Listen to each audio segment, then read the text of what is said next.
Welcome to the deep dive. Ready to take a deep dive into something we use every single day, but maybe don't think too much about? Always up for a challenge. What you got in mind? Quotation. You know those little curly things we put around words? Oh yeah, quotation marks. Seems simple enough, right? Yeah, deceptively so. We're going to uncover a whole world of philosophical puzzles hiding right there under our noses. I'm intrigued.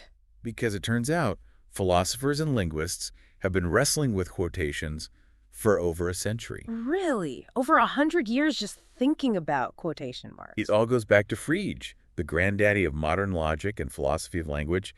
And even after all this time, there's still no clear consensus on some pretty fundamental questions. Wow, that's surprising. Maybe it's because quotation, for all its ubiquity, hasn't always gotten the same kind of intense attention as other big philosophical topics. Yeah, like the nature of truth or reference. It's almost like we take it for granted because we use it all the time.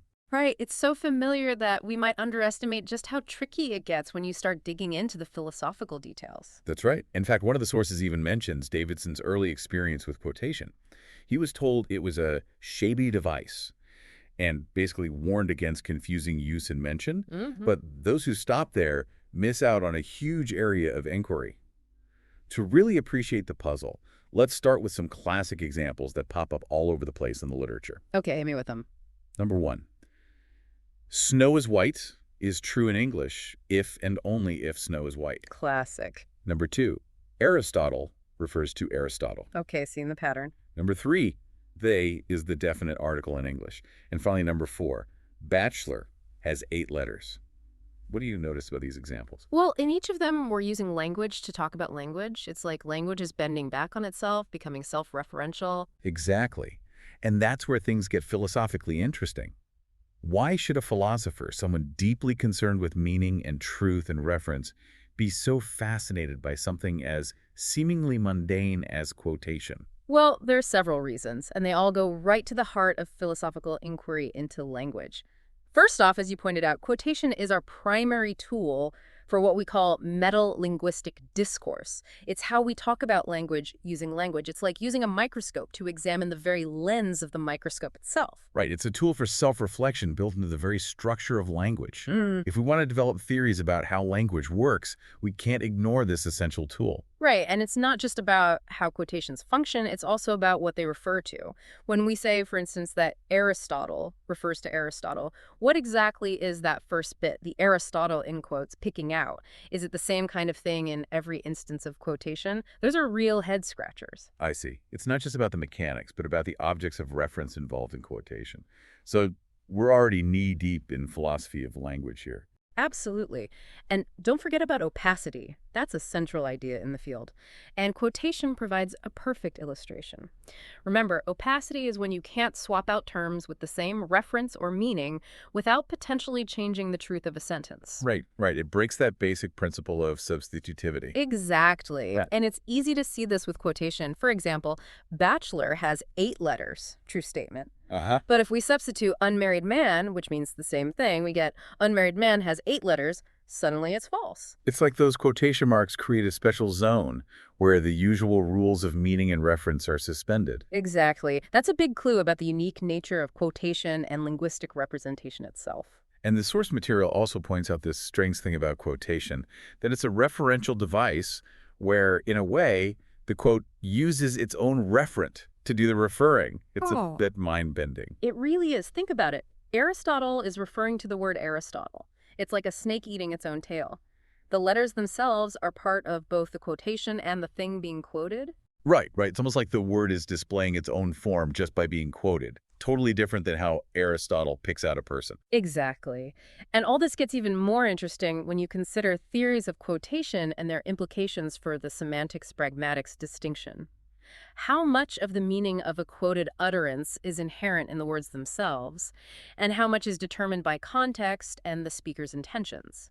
Okay, that is a really big question in philosophy of language. Is meaning fixed, or is it fluid and dependent on context? Right. And quotation, especially when you get to things like mixed quotation, really pushes the boundaries of that distinction.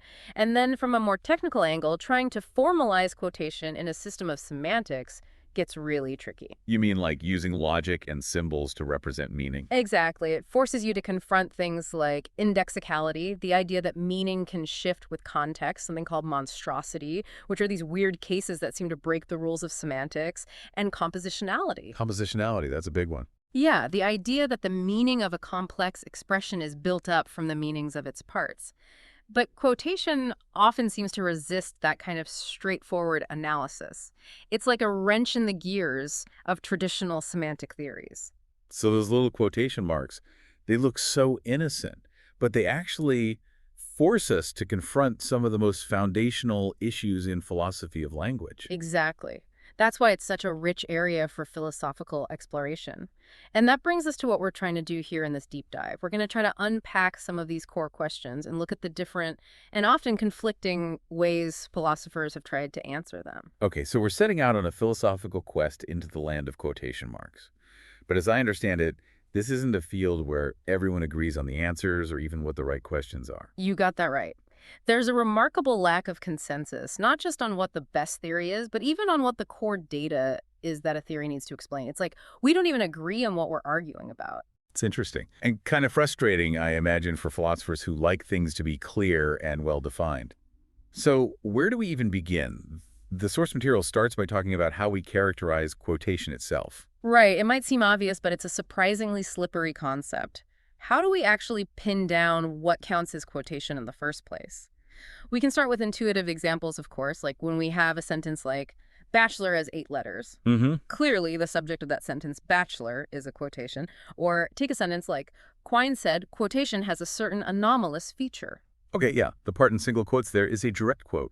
Right. These are examples of what we'd call direct or pure quotation. But when you try to move from those intuitive examples to a precise definition, things get tricky. I see. Well, the obvious thing to point to is the quotation marks themselves. But the source material says that a definition based solely on syntax, the presence of those little marks runs into problems. Why is that? Well, think about spoken language. Do we have a spoken equivalent of quotation marks? Not really. We don't go around saying quote and unquote all the time. Exactly. So right off the bat, a purely syntactic definition would exclude a huge swath of what we intuitively consider quotation. Okay, that's a problem. And even in written English, we don't always use quotation marks to indicate quotation. Mm. Sometimes we use italics, like in academic writing. Right, right. So if our definition is tied to specific typographic marks, we end up excluding other perfectly valid ways of signaling that we're talking about an expression as an expression. So we can't just rely on the visual or auditory cues. What about trying to define quotations semantically?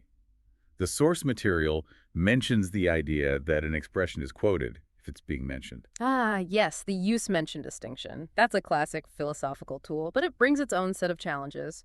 For starters, some theorists want to keep mention and quotation separate. For them, defining one in terms of the other is circular reasoning. So we're already in philosophical hot water if we try to define one using the other. Right, and think about that example again. Bachelor has 8 letters. Is bachelor being used there in any way? It seems like it's referring to itself, to its form, rather than to its usual meaning. So if we say it's being used, but not in the normal way, then what does that mean? What's the difference between a normal and an abnormal semantic value? It's a whole other philosophical can of worms. Okay, so it seems that whether we try to define quotation based on how it looks or what it means, we run into philosophical roadblocks. That's why the source material takes a step back and suggests we start by simply identifying quotation through examples. We acknowledge that the exact boundaries of this linguistic phenomenon are still up for debate. All right, so we have a general sense of what we're dealing with, but we need more than just examples. What are the key features of quotation, the things that any good theory needs to explain? The source material lists 6 of these. These are like the data points, the essential behaviors of quotation that any aspiring theory needs to account for. Ready to dive in? Absolutely, let's hear them. Okay, first up is BQ1, opacity. We touched on this earlier with the bachelor example. Remember how substituting unmarried man changed the truth value? Right, because within quotation marks, we're focused on the specific form, not just the meaning. Precisely. Next is BQ2. No quantifying in. The fact that you can't infer from bachelor has 8 letters, that there exists some X such that X has 8 letters, you can't just stick a quantifier inside a quote. Right, like you can't reach inside those quotation marks and mess with the structure of the quoted phrase. It's a self-contained unit. Exactly. Now, BQ3 is all about the capacity for novelty. Quotation lets us introduce new words or symbols into our discourse. Think about a sentence like, "Ache not a part of any English expression." We can understand that even if we've never seen that symbol before. Right, so quotation lets us talk about things that aren't even part of our language yet. Exactly. BQ4 highlights the close relationship between a quotation and its semantic value, the thing it quotes. There's an obvious connection between, say, lobsters and the word lobsters that's just not there. Between the word and the actual crustaceans, it's like the quoted form is somehow contained in the quotation itself. Right, the word is somehow present within its own quotation in a way that's just not true for other kinds of reference. Absolutely. BQ5 is the idea of infinite capacity. Our understanding of quotation gives us the ability to grasp an endless number of new quotations. We don't need to memorize the meaning of every possible quotation individually. Right, like we can understand a brand new sequence of characters within quotation marks without someone explaining it to us. Exactly. And last but not least, BQ6, dual use and mention. This is a more subtle feature, particularly relevant to mixed quotation, like Quine said that quotation has a certain anomalous feature. Here, the quoted phrase is doing double duty. It's part of what Quine said, and it's being mentioned as the specific phrase he used. So it's not a pure direct quote, nor is it completely indirect. It's a hybrid. Precisely. And it's super common in everyday language, especially in philosophy and linguistics. So to recap, these 6 features, these BQs, they form a set of criteria that any good theory of quotation needs to meet. Okay, they're like the benchmarks. Exactly. And they lead naturally to a few fundamental questions that any theory of quotation must address. The source material highlights 3 of these. All right, let's hear those guiding questions. What's the first one? Q1. Q1 is all about what's doing the referring in a quotation. Is it the quotation marks themselves? Is it the expression inside the marks? Is it some combination of the two? Or could it be, as some have suggested, the speaker's intention that ultimately determines the referent? So, right away, we're getting into deep philosophical territory about the nature of reference. Yep. Now, Q2 asks about the how of reference. What's the mechanism? Are quotations like proper names just labels for expressions? Or are they descriptions, picking out expressions based on their properties? Or maybe they're like demonstratives, pointing to an instance of the expression. Or perhaps there's something else entirely, a sui generis form of reference. Okay, so we need to figure out what kind of semantic machinery is running under the hood of quotation. And Q3. Q3 is about the target of reference. What exactly do quotations refer to? Is it always the same kind of entity, like the type of the expression? Or could it be flexible, maybe sometimes referring to a token, sometimes a type, sometimes the meaning, and so on? That's a really big question. So we have to figure out not just how, but what quotations pick out. Okay, before we get to the specific theories, the source material spends some time discussing a classic philosophical distinction: use and mention. Right, the use-mention distinction. This comes up all the time in discussions of language, and it's particularly relevant to quotation. The standard way to explain it is this. When we use a word, we're talking about its usual referent in the world. Like in the sentence, Jim went to Paris, we're talking about the person Jim and his trip. But when we mention a word, we're talking about the word itself. Like in the sentence, Jim has 3 letters, we're not talking about the person anymore, but about the linguistic form Jim. Okay, seems straightforward enough. Use refers to the world. Mention refers to the words. That's the basic idea. But as with so many things in philosophy, the devil is in the details.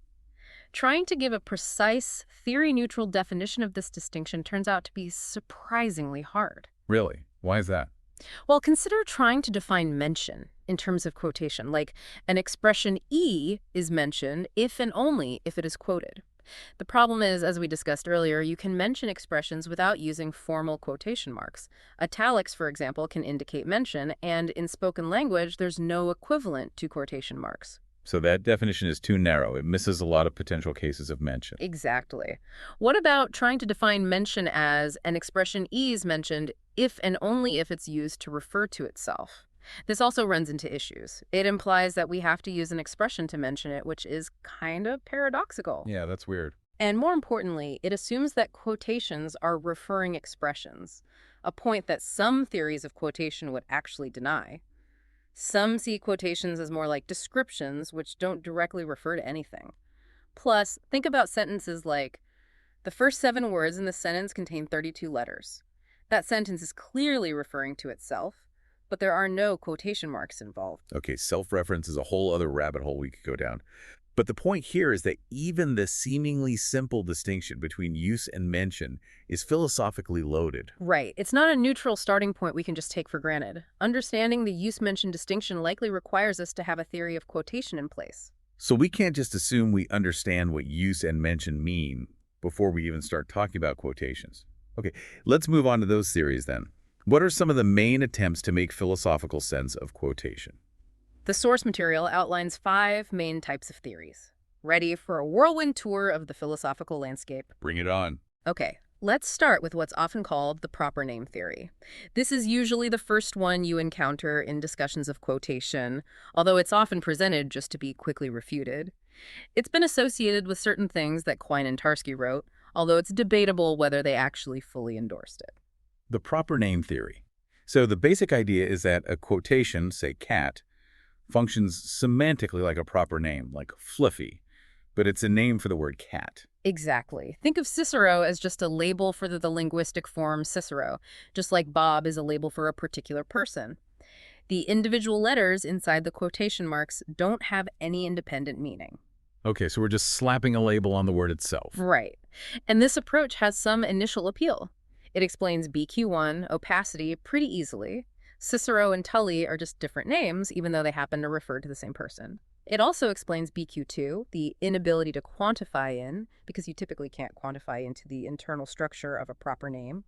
And it allows for the introduction of new quotations, BQ3, just like we introduce new names for people. Okay, so it scores some early points. But I'm guessing there are some fatal flaws, right? Philosophers don't usually stick with a theory for long if it's too easy. You know it. One major problem is BQ5, the idea of infinite capacity. If quotations are just arbitrary names that we have to learn individually, then how do we understand a quotation we've never encountered before? It should be like hearing a random new name meaningless. But that's not how quotation works. Right, we can understand a novel quotation because we can see the expression inside the quotes. It's not just an arbitrary label. Exactly. Now, the source material mentions Gomez Torrente, who tried to defend the proper name theory by comparing quotations to street names. Like, you can understand Third Left Fork Road, even if you've never heard it before, because it follows a compositional pattern. But even with that analogy, the basic problem remains. Quotation seems much less arbitrary than just assigning names. What's another problem with this theory? It struggles to explain BQ4, the close relationship between a quotation and its content. The proper name theory treats the link between lobsters and the word lobsters as no different than the link between the word lobsters and the crustaceans themselves. It's purely accidental. Davidson famously said it's like the category of names that begin and end with A. So it's missing that intuitive connection, the way the quoted expression is somehow embedded in its quotation. Exactly. And then there's the big one, BQ6, dual use and mention. If quotations are just names, how do we explain cases like, Quine said that quotation has a certain anomalous feature? According to the proper name theory, that should be like saying Quine said that quotation Ted. Which doesn't make sense. Right, it completely misses the fact that the quoted phrase itself is part of what Quine said. So the proper name theory, while simple, just doesn't cut it. Okay, time to move on to the next contestant in our philosophical game show. All right, up next is the description theory. This arose partly from the idea that quotations aren't necessarily these big, indivisible units. Think about a quoted sentence like, man is mortal. Okay, yeah. Geach argued that we should understand that as a sequence of quoted expressions. The word man followed by the word is, and so on. So instead of one big name, we have a description of the individual words that make up the quoted expression. Precisely. Geach took words as the basic unit, while Quine and Tarski, in their versions of the theory, went all the way down to individual letters. So bachelor has 8 letters, becomes the letter B, followed by A, followed by C, and so on, all the way to R. Each individual letter gets a quotation name, and we build up complex quotations from there. Okay, I can see how that might be an improvement. Does it solve those pesky philosophical problems that tripped up the proper name theory? Well, it might do better with BQ5, infinite capacity, because you only need a finite number of names for the basic units, letters, or words, and then you can generate endless combinations. But unfortunately, it still treats those basic units essentially as names, So it ends up inheriting a lot of the proper name theory's problems at that foundational level. Ah, so back to square one in a way. All right. There's still no explanation for how we grasp the meaning of new basic quotations, BQ3. It also doesn't really explain the close relationship, BQ4, at that level. And crucially, it still struggles with BQ6, dual use, and mention. Meaning that the phrase example still sounds weird. Exactly. Davidson pointed out that Geach's version would actually make a sentence like, Quine said that quotation, the phrase, grammatically wrong. And on top of all that, Davidson argued that the description theory can't handle BQ2, the inability to quantify in. If we're just describing a sequence of letters, it's not clear why we couldn't say something like there's a letter X such that the sequence BACX has 8 letters, which is clearly nonsense. So we've added some internal structure but haven't really solved the fundamental philosophical issues. What's next on our list? Next up, we have the demonstrative theory, which is arguably the most famous theory of quotation in 20th century philosophy. It's largely due to the work of Donald Davidson in his very influential essay, Quotation. It's sometimes also called the paratactic theory. Demonstrative, so it's all about pointing, right? Exactly. Davidson had this radical idea. He said that the quoted inscription itself doesn't actually refer to anything. It's not really a semantic constituent of the sentence in the usual way. Wait, so the words in quotes are doing nothing semantically. That was Davidson's claim. He said the quotation marks are actually a disguised, definite description containing a demonstrative, something like the expression of which this is a token. And the quoted material is just there to be pointed at by this demonstrative. That's like you're saying, look at this thing, the expression I just produced. That's what I'm talking about. Okay, there's definitely a different way to think about it. So bachelor has 8 letters. Becomes something like bachelor. The expression of which that is a token has 8 letters. You got it. The quotation marks, along with the demonstration, are what do the work of referring to the type of expression we're interested in. Okay, that's pretty wild. So what are the advantages of this approach? Why go through all this philosophical gymnastics? Well, it does a pretty good job at handling those basic quotational features. It explains BQ5 infinite capacity because we can demonstrate any number of things. It handles BQ1 opacity because different demonstrations can have different truth values. Right, because the demonstrative is picking out a specific token each time. Exactly. It gives a nice account of BQ6, dual use, and mention because the token is both being used in the reported speech and demonstrated as an object of reference. It can also explain BQ3, the introduction of new terms, because we can demonstrate anything, even made-up symbols. And lastly, it explains BQ2, no quantifying in, because the quoted token is, in a sense, outside the scope of the main sentence with the demonstrative description. Okay, so it's scoring high on the philosophical scoreboard, but I'm guessing it's not without its problems, right? What are some of the objections to the demonstrative theory? Well, one big one is what's called the wrong demonstratum problem. If the theory is right, and the real work is being done by a demonstrative, then it seems like we should be able to demonstrate anything when we quote something. But that's obviously not how it works. Right, it has to be something related to the quoted expression. Exactly. If I say bachelor has 8 letters, I'm not talking about the coffee cup in front of me, even though I could easily point to it while I'm speaking. There's a tighter connection between the quotation and what it refers to than just a random act of demonstration. Okay, so the demonstrative can't be completely unconstrained. It has to be relevant to the content of the quotation. Right, which leads to the problem of relevant features. Any token of an expression has tons of features: its physical shape, the font it's written in, the way it sounds when uttered, and so on. But when we demonstrate a token, how do we know which features we're picking out as the type of expression? As Block and Harmon put it, there's too much indeterminacy. Plus, there's the question of how a spoken quotation, which demonstrates a sound pattern, can refer to the same thing as a written quotation, which demonstrates a visual pattern. Okay, yeah, that's a really good point. The meaning of a quotation seems to go beyond its specific physical manifestation. Another challenge is the problem of missing quotation marks. We've already talked about how we can quote or mention things without using standard quotation marks. But Davidson's theory gives a central role to those marks. They trigger the whole demonstrative description thing. So how do we explain cases where the marks are absent? Right, like those examples with italics. Exactly. Now, defenders of the demonstrative theory have tried various responses, like saying that the quotation marks might be there implicitly or that these are just different phenomena altogether, but none of these responses are universally accepted. All right, so the missing quotation marks are a sticking point. What else is there? There's the problem of iteration, which arises when we consider nested quotations. Like the difference between smooth is an English expression and smooth is an English expression. When you try to apply Davidson's analysis to these cases, it gets messy. You end up with ungrammatical or nonsensical results. So the theory has trouble with quotation about quotation. Right.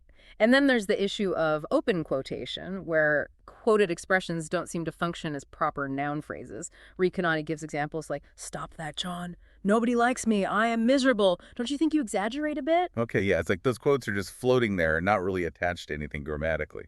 Right. And that's hard to explain if you think, like Davidson, that the quotation marks are always setting up a definite description that acts as a noun phrase. So even though Davidson's theory was a major breakthrough, it still faces a lot of philosophical challenges. All right, time to move on to the next contender. Who's up? Okay, let's talk about the disquotational theory. This one is often presented as a simpler, more intuitive approach, and it's gained a lot of traction among philosophers of language. Disquotational. It sounds like it's getting rid of the quotation mark somehow. Exactly.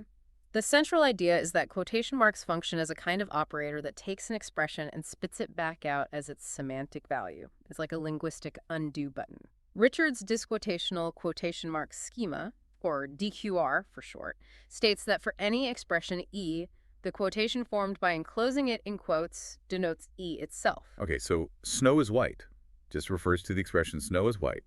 The quotation marks are doing the work of, well, disquoting. Precisely. Ludwig and Ray proposed something similar called a reference clause. And this approach has some nice features. It explains BQ1, opacity, very directly. Different expressions in quotes have different reference. It explains BQ2, no quantifying in, because there's no internal structure to quantify into. The whole quoted thing is treated as a single unit. And it explains BQ4, the close relationship in terms of straight-up identity. The quotation is the expression it contains. Okay, so it's simple, elegant, and seems to handle some key features. What's the catch? Well, it has trouble with BQ3, handling new words. If we say, for any expression E, what counts as an expression? Does it include symbols we haven't even thought of yet? The theory needs a way to specify what can be quoted, otherwise it can't handle novel expressions. Right, we run into that problem of how to explain our understanding of new or unfamiliar symbols within quotation marks. Exactly. And it also struggles with BQ6, dual use, and mention. If the quotation just refers to the expression itself, how can we explain cases like Quinane said that quotation has a certain anomalous feature? The disquotational theory would turn that into something like Quine said that quotation the phrase, which misses the point entirely. Right, it loses that subtle interplay between use and mention. Exactly. And just like the demonstrative theory, it has a hard time with quotation without quotation marks because it relies on the marks to do the semantic work of disquoting. Okay, so even though it's attractive for its simplicity, it can't handle all the data. Who's our final philosophical contender? Last but not least, we have what's sometimes called the identity theory of quotation, although, as the source material points out, it's probably better to call it the use theory. Use theory. That suggests a shift in focus from the quotation marks to how we actually use language to quote things. You got it. While the identity theory label comes from the idea that a quoted expression, in a sense, refers to itself, a relation of identity, folks like Washington, Sacca, Reimer, and Recanati emphasize that the real action is in a special use of language. Washington calls it quotational use, and Sacca calls it mentioning. They argue that quotation marks are actually a secondary phenomenon, a way to signal this special kind of use.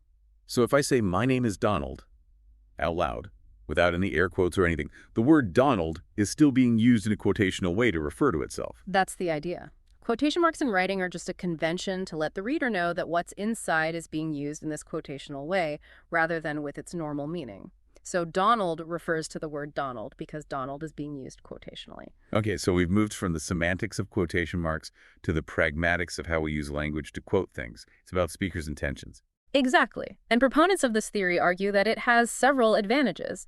It can unify the way we think about formal quotation and our more general ability to mention things.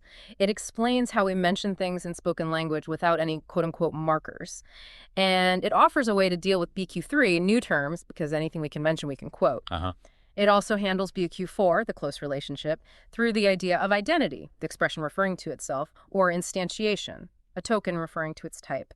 And BQ5 is covered by our boundless ability to mention things. Okay, so it seems to address some of the persistent